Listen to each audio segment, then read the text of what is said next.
Ассалаумағалейкум құрметтілер, сіздермен бірге ағартушылық бағыттағы жоба Білте подкаст арнасынан қош келесіздер. Жобаның басты серіктесі Атлас туризм компаниясы. Сапалы әрі сенімді сапар Атлас туризммен бірге. Енді құрметті көрермендер, өткен түсірілімдегі сұхбатымызды жалғастырамыз. Жалпы құлшылықтың екі бағыты немесе екі жағы деп тақырыпты айтқан болатынбыз. Енді жалғастыра отырайық. Студиямызда ғылым докторы, Нұр-Мүбарак университетінің аға оқытушысы, Ризық және табыс кітаптарының авторы Құрманғазы Тұрмахан ұстазымыз. Енді ұстаз, өткен сұхбатымыздағы әңгімемізді өрбітсек, сіз айтып қалдыңыз, Абай атамыздың сөзімен бастайық деп. Енді жалпы кеңінен ашықтасаңыз. Жақсы, бұл жалпы көлденең және де құлшылық жайлы табыс кітабымызды айтып кеткенбіз. Енді әрине кітап болғандықтан бұл жерде көп нәрсені айта берудің несі бір мүмкіндігі аз болды. Сондықтан оған қосымша дейсіз бе, жалпы кеңірек қазір айтып отырмыз. Енді Абай атамыздың өткенде бір өлең келтірді: махаббатпен жаратқан адамзатты сен де сүй, ол Алланы жаннан тәтті. Міне қазір қандай махаббаттар бар екендігін қазір Абай атамыз осы үшеу болады. Сен де сүй, ол Алланың жаннан тәтті. Адамзаттың бәрін сүй, бауырым деп, екінші. Және хақ жолы осы деп, әділетті дейді. Сонда әділетті сүйіміз керек екен да. Яғни қандай бір ел керемет бір ресурсы, потенциалы бола тұрып, әртүрлі жағдай бола тұрып, ол елде әділет болмаса, ондай нәрсе жоқ. Қандай бір ел, жаңағы Сингапур секілді аралдарда, Жапония секілді елдер болса, ресурсты жоқ, ауыз суды жоқ. Катар елі бар ғой, Катар елі. Ауыз суды жоқ бұл жерде. Оны да сырттан әкеледі. Бірақ көп елдерге қайырымдылық жасап көмектеседі. Кішкентай ғана ел, ойлаңызшы. Ол жерден де әділет көп та. Ол жерде жалпы қылмыс жасапты десе, қалай жасаған деген секілді әңгіме болады. Енді араб елдерін білеміз ғой.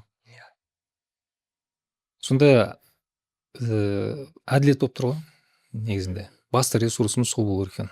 Соны Абай атамыз үш сүюдің ішіне кіргізіпті өлеңінде. Жалпы осы қазыналарды түсіну керек қой негізі. Сонда демек бұл үш сүю бар екен. Не дедік? Өткенде сұхбатымыз айтқанбыз. Адамзаттың бәрін сүй, бауырым деп деген сөз не болды? Көлденең.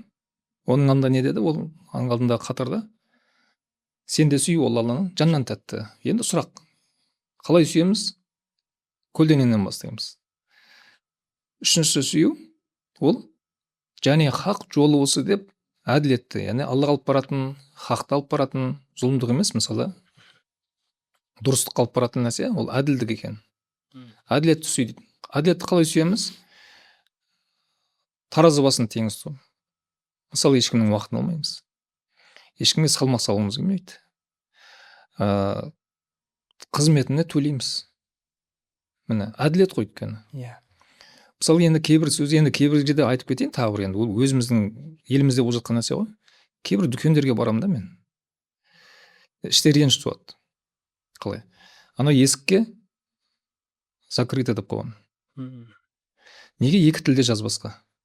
Өйткені бірінші тіліміз өзіміздің қазақ тілі ғой, мемлекеттік тіл. Неге бірінші мемлекеттік тілде болмайды? Одан кейін орыс тілінде бола берсін. Ал енді бір тұратын жерлерде болады, бір тұрғын үй кешені деп айтады ғой. 90% менің тұрып жатқан жерім сияқты. 95% қазақтар. Ана есікке мысалы жаңағыдай орысша жазып қойған, ашық жабық дегенде орысша жазып қойған. Енді екі тілде де жазса әділдік болады ғой. Осыны ауыстырып қоятын болсаңыз, ашық, одан кейін открыто, жабық, закрыто деген секілді қоятын болса, міне әділдік болады да. Енді осыны әділдік деп нетсеңіз, жаңағы дүкенші ашуланады. Ондай ұлтшылдықтың қажеті жоқ деген секілді. Бауырым, ұлтшылдық емес, мәселесі емес. Біз әділдікті сүйгіміз келіп отыр. Әділдік деген бәрімізге жақсы. Қай ұлтқа да болса жақсы. Бәрімізге жақсы ғой жалпы әділдік деген. Әрине. Енді әділдікті сүй деп жатыр ғой осы жерде. Осы үшеуі не болады екен? Бастапқы құлшылықтарымыз болады екен да.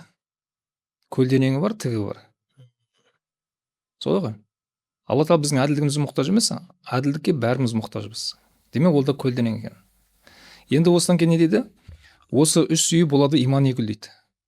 Имани гүл деген нәтижесі. Осы үш сүйді сен жүзеге асыратын болсаң өміріңде, осы имани гүл екен дейді. Иманның ең жақсы көрінісі. Мәселен. Солай ғой. Иманның асылы үш деп сен тахқиқ біл дейді. Сен шын нақты біл дейді. Иманның асылы осы екен деп біл дейді. Қандай? Әділет сүю, адамзатты сүю, адамзаттың қасындағы төрт түлік малды сүю, адамзаттың мұқтаж болып тұрғаны егін сүю, мал шаруашылығын сүю, жерді сүю. Өйткені адамзат соған мұқтаж ғой. Мәселен, Алланы сүю деп отыр. Алланы қалай сүйеміз деген кезде, оның жаратқандарын сүю арқылы болады екен да. Алланы қалай сүйеміз? Ойлап қараңызшы өзіңіз. Қалай сүйеміз Алланы? Оның жаратқандарын сүю арқылы. Солай ғой. Ойландағы дейді. Енді ойлан дейді. Мәселен, үшеуін таратып бақ дейді. Жаңағы үшеу бар ғой. Алланы сүю, адамзатты сүю, әділетті сүю. Осы үшеуін жеке-жеке ойлан дейді. Қалай сүюге болады? Осы үшеуін таратып бағатын болсаң, ойлантын болсаң, сенен асқан құлшылықтағы адам жоқ дейді. Басты байла жолында малың түгіл дейді. Басты байла деген сөз, яғни сен өзіңнен күш шығар. Мәселен, өзіңнің кейбір нәрселеріңді, құмартқан нәрсеңді садаға қыл дейді. Тый. Мәселен, көрдіңіз бе? Адам мәселен темекі шегеді. Темекі шегеді адам. 20-30 жылдан бері. Темекіге қанша жұмсайсыз? Солай ғой. Сол темекіге шығаратын ақшаңды қи. Міне, малында да қи, жақсылық жолына да. Бүгінгі темекіңе көшет сатып алшы. Мысалы, сөйтіп талайық. Дүниең мен ақыретің гүлденеді ғой енді. Атың шығарғың келетін болса, міне атың өзінен шығады. Сен шығарып тырыспай-ақ. Кейбіреулер бар ғой, атын шығарғысы келеді. Жаңа атын шықпаса жер өтеді деген секілді тірліктер жасайды. Соңында қылмыс та жасап кетеді. Мәселен, неше түрлі пранк дейді ғой мысалы. Сондай жасап кетеді. Тыныш бол да, жаңағы малыңды да өзің басыңды тік деп отыр ғой. Басың тік деген сөз ол өлтір деген сөз емес, оны жөндеп түсінейік. Яғни өзіңнің жаның нәпсін жаңа қимай тұрған нәрсені қи. Міне. Жаңа темекіден тыйыл. Ішімдіктен тыйыл. Бір болмас бір мақтаншақтықтан тыйыл да, соған жұмсайтын малыңнан күшіңді соған қи. Өнімді адам бол. Сөйтіп не істейсің? Міне. Сонда иманың көрінеді дейді. Адамзатты сүйең, көлденең, жаңағы вертикалды бәрі көрінеді екен. Енді соң кейін не дейді? Руза, намаз, зекет, хаж. Руза деген ораза. Зекет, хаж талассыз іс дейді. Талас жоқ дейді оны Абай атамыз. Оны жоққа шығарып отқан жоқпыз дейді. Бізде жоққа шығарып отқан жоқпыз оны. Оразаңыз болсын, хажыңыз болсын, зекетіңіз болсын, намазыңыз болсын. Ол талас жоқ, өйткені ол парыздар. Парыз болып келген. Аят хадисте бәріміз білеміз ғой. Ақимус сола. Олиллахи аля наси хиджул байт. Мәселен, Алланың адамдардың хажылық етуінде Алланың хаққысы бар дейді. Хажылық етесіз мысалы. Әту зака, зекет беріңдер дейді. Зекетті кімге береміз? Аллаға бермейміз ғой.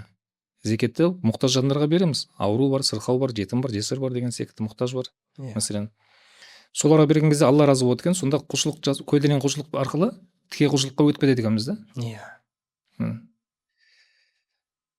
Руза, намаз, зекет, хаж талассыз іс.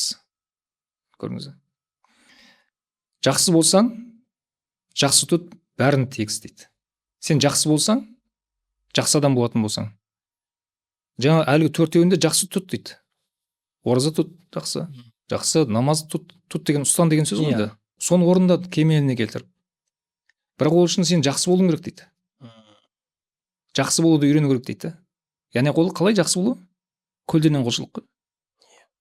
Ал енді өзіңде жамандарың көп болатын болса, бірақ намазың тамаша болатын болса, оразаң жаңағы Рамазаннан кейін тағы бір оразалар іздеп жүретін болсаң, ал тигізіп жүрген пайдаң өте аз болатын болса, тигізіп жүрген зияның өте көп болатын болса, онымен кімді разы қылмақшысың?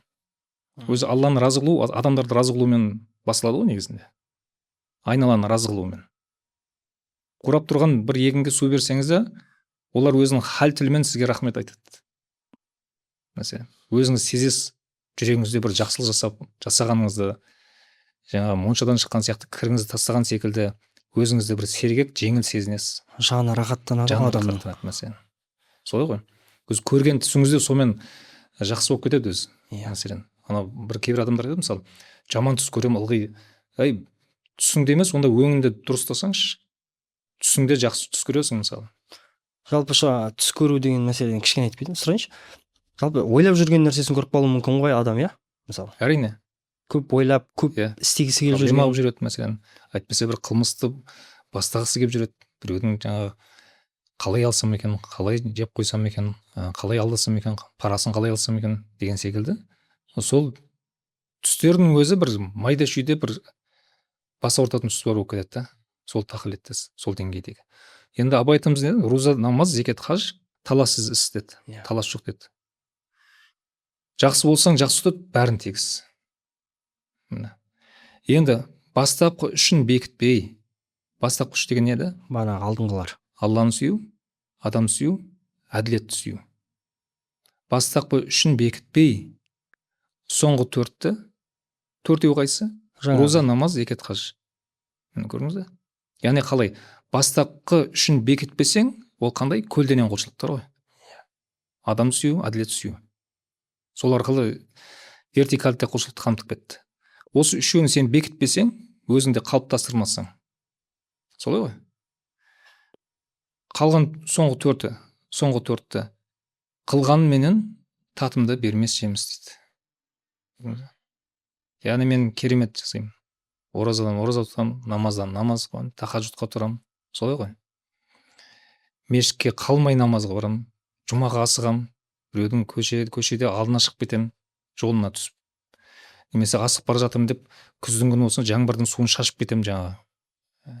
Әдемі киініп бара жатқан, жұмысқа кетіп бара жатыр, біреу тойға кетіп бара жатыр, біреу шаруасына кетіп бара жатыр, су шашып кететін болсаң. Неге бауырым?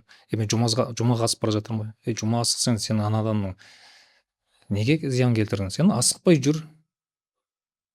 Жұмаға жетсең, жеттің, жетпесең, Алла көріп тұр сенің ісіңді. Енді сол Алланы разы қылам деп адамдардың ашуына тиіп, адамдарға зиян беріп кету жолымен болу керек па сонда? Ол қалай түсінесің? Ол Алланы разы қылу емес қой. Алланы разы қылу, Алланың ашуына тиіп. Жұма қалай, қандай қасірет, қандай ұтылыс та сонша асығасыз. Біреудің апатына себепкер боласыз. Біреудің киімін былғап кеттіңіз мысалы.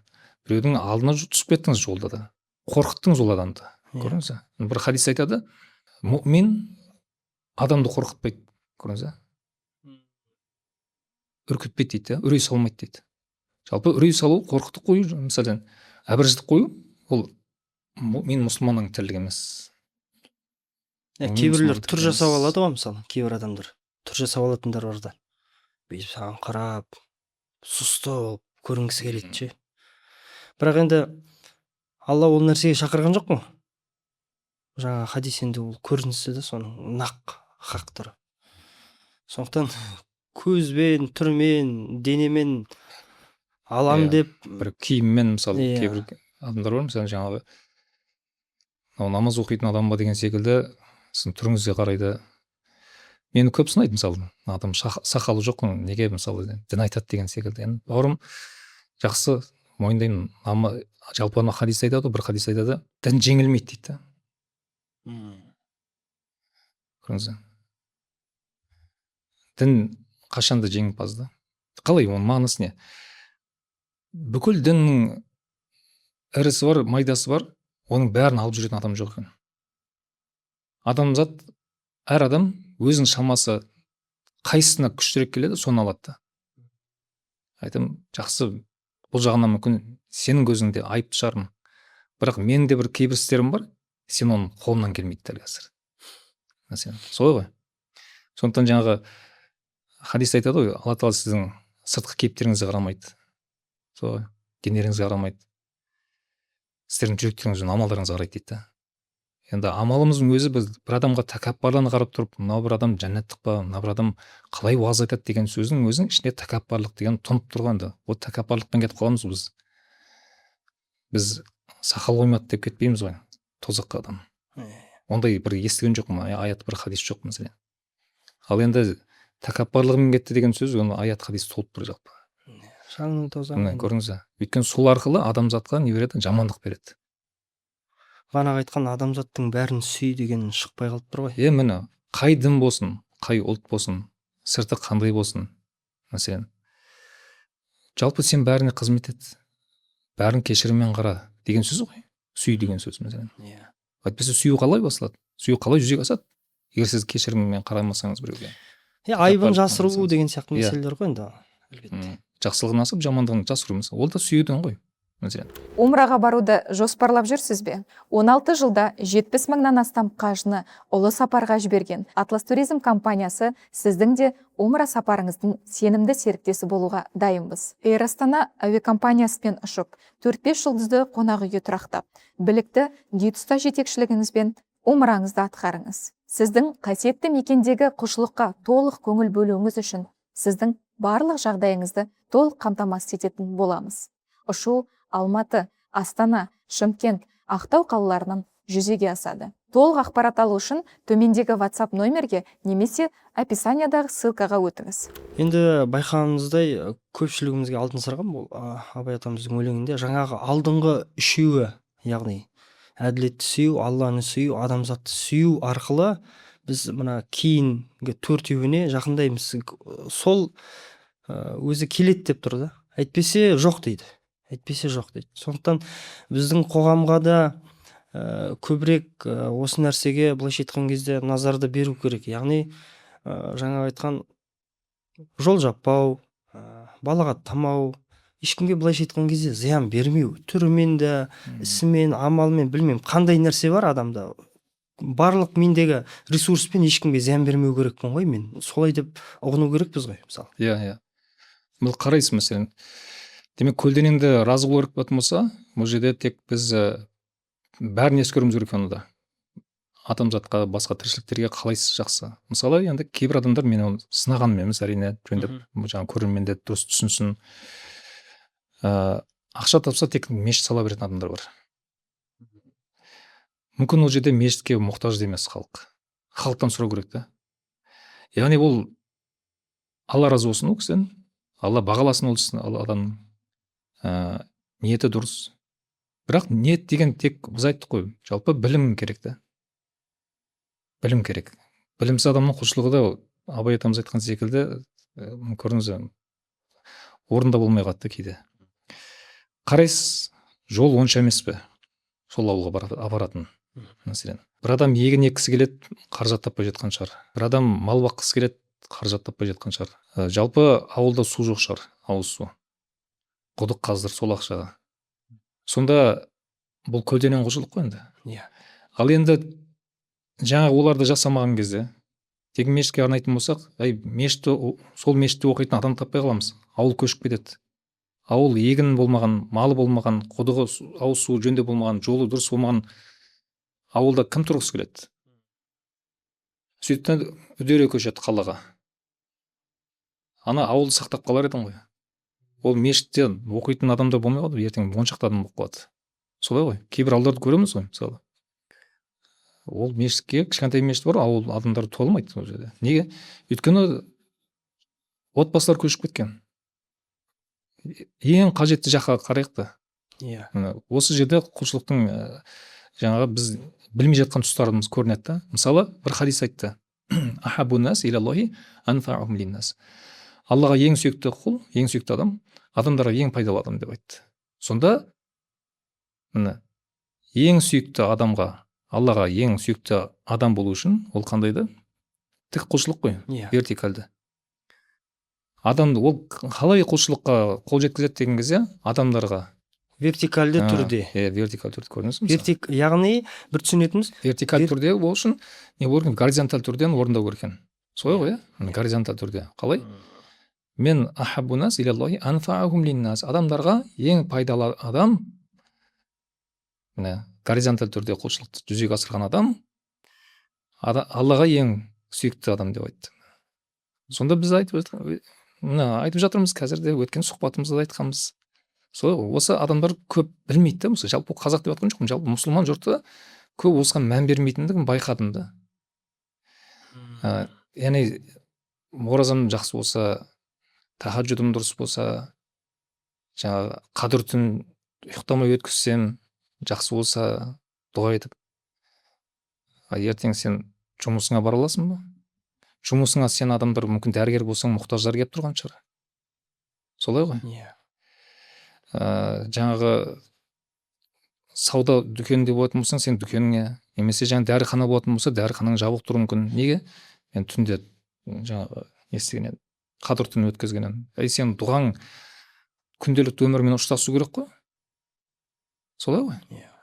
Сол кезде біз хадис айтқан секілді, міне осы хадис, аят деген енді діннің бастапқы тіректері ғой, дәлелдері. Осыдан алып жатырмыз да, біз ойдан шығарып отқан жоқпыз бұл нәрсені. Сонда енді бір хадис айтты, мысалы, инналлаха юхиббу иза амила ахадукум амалан ан ютқинаху. Не дейді? Біріңіз бір істі қолға алған кезде өте шебер түрде орындайтын болса, Алла сол адамды жақсы көреді деді. Сонда мысалы сіз маған іс тапсырасыз, немесе мен сізге іс тапсырамын. Сіз жаңағыдай үйде үй жұмысын жасайтын адамсыз. Сантехник болсын, электрші болсын, тас қалаушы болсын, дәнекерлеуші болсын, газбен дәнекерлеуші мысалы. Сол істерді мен істетемін сізге, мысалы, солай ғой. Сіз сол істердің шебері болатын болсаңыз, онда сізге жұмыс көп. Адамзатқа пайдалы болатын адамдарға жұмыс көп қой негізінде. Yani Қазақстанда жұмыс болмаса басқа жерде жоқ деп айтуға болады. Қазақстанда жұмыс көп негізінде. Бірақ біздің қабілетіміз, біздің жастардың қабілеті сол деңгейде емес та. Сонда не деді? Жалпы шебердің қолы ортақ дейді ғой қазақта мақалда бесі. Шебер адамға жұмыс көп. Жұмыс көп болатын болса, табысы да көп та. Ешқайда шетелге шықпай-ақ. Ауылдан қозғалмай-ақ дейсіз. Ауылдан қозғалмай-ақ. Шеберді жақсы көреді екен Алла Тағала осы хадисте. Тағы бір аят айтады, инналлаха юхиббул мухсинин дейді. Ихсан етушілерді жақсы көреді деді. Енді осы жерде біз шебер, біз ихсан деген сөзді енді біздің дінімізде қозғалып жатыр. Жалпы Астанадағы мысалы діни басқарма кітап шығарды, сол ихсан дегенді насихаттап жүр халық ішінде. Енді халыққа жалпы ихсан дегенді кішкене мысалын беріп кетейік. Ихсан деген сөз сізге міндеттелген істен артық беру ғой. Артық бер деген біздің табыс кітабымызда айттық қой мәселен. Сонда бір аят айтады, біз ихсан етушілердің ақысын жоғалтпаймыз дейді. Дүниедегі, ақыреттегі. Ихсан дегеніміз не сонда? Хасан деген сөз жақсы деген сөз. Ихсан деген сөз соны үстемелеп беру ғой. Үстемелеп қалай мәселен? Мысалы айтайық, сіз дәрігерсіз. Дәрігер сізден жаңағы ауру науқастар келді. Науқастар келді, сіз қарап бердіңіз, диагнозын қойдыңыз. Одан кейін осындай сіз жаңағы емделу шараларын көрсеттіңіз, ол кісі кетті, немесе ауруханаңызға жатып кетті.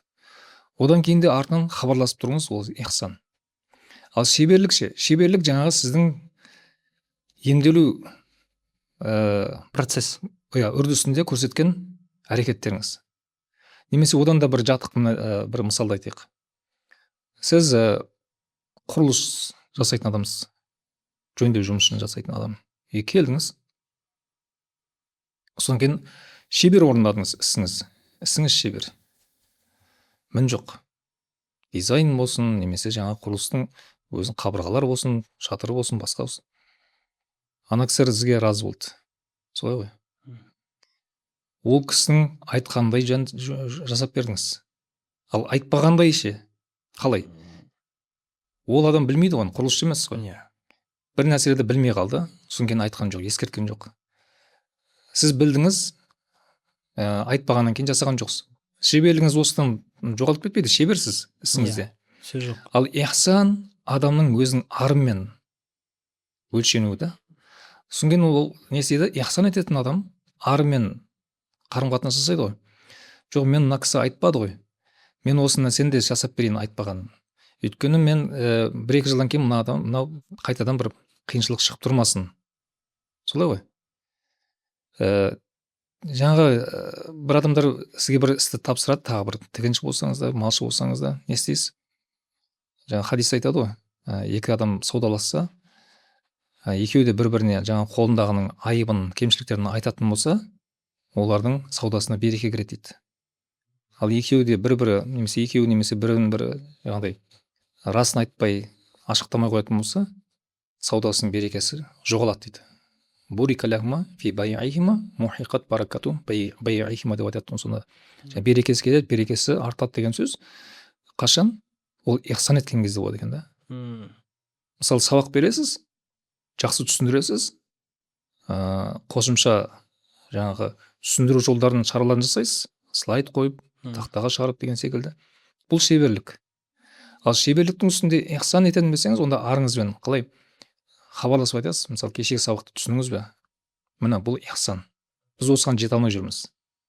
Бұны Жибрил періште келген кезде бірде пайғамбарымызбен сахабалар отырады. Саллаллаху алейхи вассалам.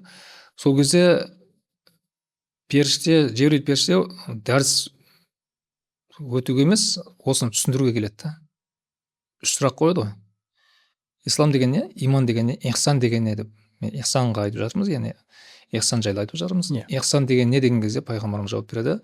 Ихсан деген сөз, сен құлшылықта, құлшылық дегенді тағы да еске салып өтейік, құлшылық деген ол намаз деген сөз емес. Намаз деп қана шектейтін болсақ, тіптен келмейтін өзі хадистің өзі мағынасы.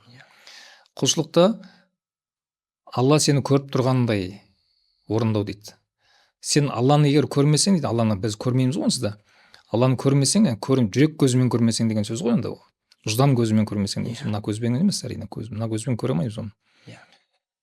Сен егер Алланы көрмесең, Алла сені көріп тұр деген сеніммен құлшылық етуің дейді. Сонда мен қай істе жүретін болсам, өзімнің арым, жданым не болады? Маған таразы болады да.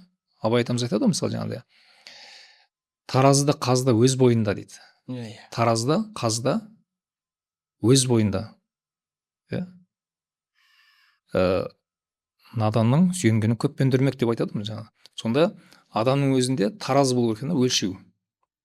Өзгеге де, өзіме де зиян бермеймін деген таразысы болу керек. Ол оның ары. Оның ары, жданы. Міне, иман деген осы жерден көрінеді. Қазы деген не? Сот. Сен мынандай бір нәрсені жасадың ғой, неге өйтпедің? Сен біліп тұрдың ғой, ана үй иесі білген жоқ.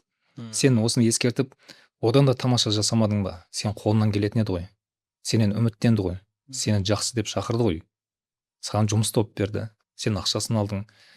Барынша халалдап алмайсың ба деген секілді. Мен бірде енді үйді жөндеттім, өзіңіз білесіз. Сонда